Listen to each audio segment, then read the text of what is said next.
오늘의 이 장면도 대한민국 현대사의 한 장면이 될 것입니다.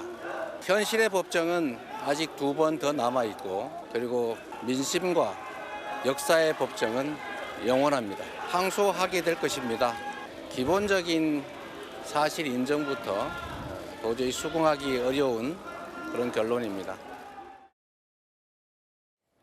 아시는 것처럼 민주당 이재명 대표는 선거법 위반 1심에서 징역 1년에 집행유예 2년, 대법원까지 이 형량이 쭉 이어진다면 차차기 선거까지 출마할 수 없습니다. 그런데 오늘 이재명 대표의 이 발언 때문에 정치권이 좀 하루 종일 시끄러웠습니다.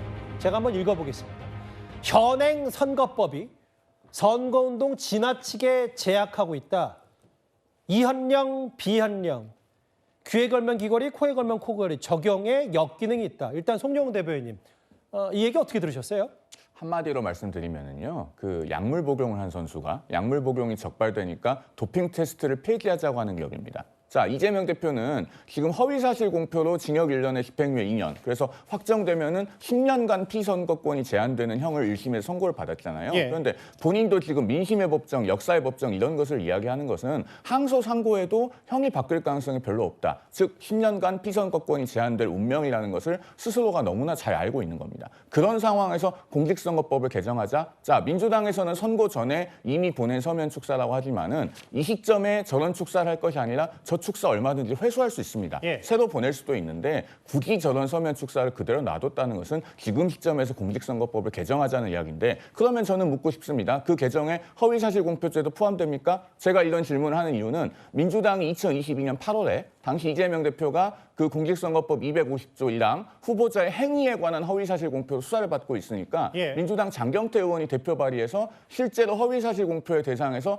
행위를 삭제하는 그런 공직선거법을 발의한 적이 있어요. 개정안을. 그랬기 때문에 제가 묻는 것이고요. 다시 한번 말씀드리지만 이 허위사실 공표는 운동선수로 치면 약물 복용 같은 겁니다. 예. 약물 복용 걸린 선수가 도핑 테스트 폐기하자고 주장하면 안 되는 것이고요. 예. 그렇게 주장하는 선수가 있다면 영구 제명감이고, 그런 선수가 주전으로 뛰는 팀이 있다면 그런 팀은 해체가 답입니다.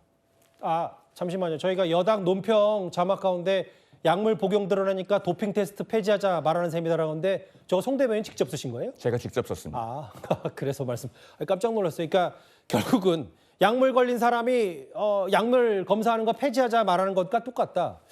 송영훈 대변인 말씀 중에 그 김진욱 대변인, 이게 민주당 얘기는 이거 1심 유죄 전에 이미 다 전달된 거다라고 했는데 송 대변인 말 맞다라 그걸 거둬들이면 되지. 그리고 공직선거법 재판을 뭐 갑자기 유죄가 나온 것도 아니고 본인이 받는 재판 현행 선거법 바꿔야 된다. 이 말이 가당키니 하나인데 어떻게 판단하세요? 저거를 꼭 이재명 대표에게 한해서 국한에서 얘기하면은 지금처럼 말씀을 하실 수 있어요. 예. 그러나 지금 우리의 공직선거법이 원래 도입됐을 때의 취지가 뭡니까?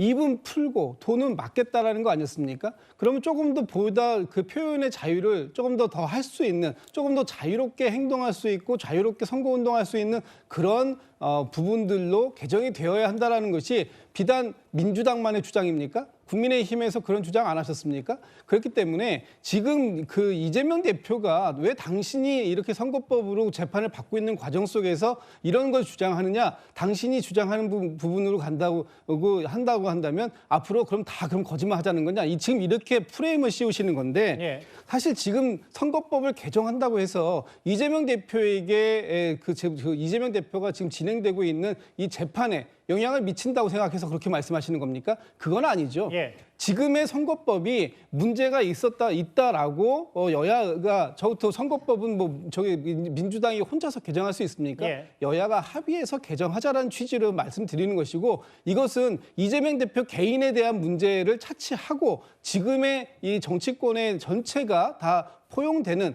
해당되는 사안으로 함께 개정을 얘기하자, 이런 취지에서 얘기하는 것인데, 그럼 저런 정도의 원론적인 얘기도 하지 말고 이재명 대표는 그럼 이재명 대표와 관련되어 있는 얘기는 아무것도 하면 안 된다, 지금 그런 취지로 말씀하시는 겁니까? 잠깐만요. 하나만 질문 더요. 그 여야의 화두다 선거법 개정이. 근데 이제 진정성을 의심받지 않으려면 이재명 대표가 과거에 선거법 바꾸자고 말한 적이 있어요? 이재명 대표뿐만 아니라 민주당은 그동안 여러 차례에 걸쳐서 선거법이 개정이 필요하다라는 예. 얘기가 있었죠. 그것은 국민의힘에서도 과거 그런 얘기들이 있어 왔기 때문에 예. 지금 이 부분에 대해서 당이 축사를 보내는 것조차도 뭐 당이 주장하는 것도 아닙니다. 예. 당에서 그런 논의들을 앞으로 자연스럽게 이어가 보자라는 그런 얘기 정도 하는 것을 가지고 이렇게 저 이재명 대표 개인에게 이걸 포커스를 맞추고 공격하는 것은 과도한 정치적 공세다 이렇게 봅니다. 오세훈 시장도 여기 참전했네요. 법치 파기를 넘어서 법치 재창조 수준의 뇌구조다. 예, 송영훈 대변인이요. 그 당대표가 얘기하면요. 대체로 그것이 당의 입장이 되지 않습니까? 그리고 제가 지금 사례를 들어서 말씀을 드리잖아요. 예. 민주당이 2022년 8월에 그러면 공직선거법 250조 1항에서 그 행위를 삭제하자는 개정안을 도대체 왜 발의했습니까? 예. 아니 자기 당 대표가 공직선거법상 그 행위에 관한 허위사실 공표로 수사를 받고 곧 재판에 넘겨지게 생겼는데 그 상황에서 공직선거법에서 허위사실 공표 대상 중에 행위는 해당하지 않는다. 그런 개정안을 발의를 해요. 저는 그런 경우는 정말 처음 봤고요. 예. 이게 아마 우리 헌정사상 이런 케이스는 전대미문의 예가 아닐까 생각됩니다. 아예 뭐 유승민 전 의원은 아까 이런 비유를 했거든요.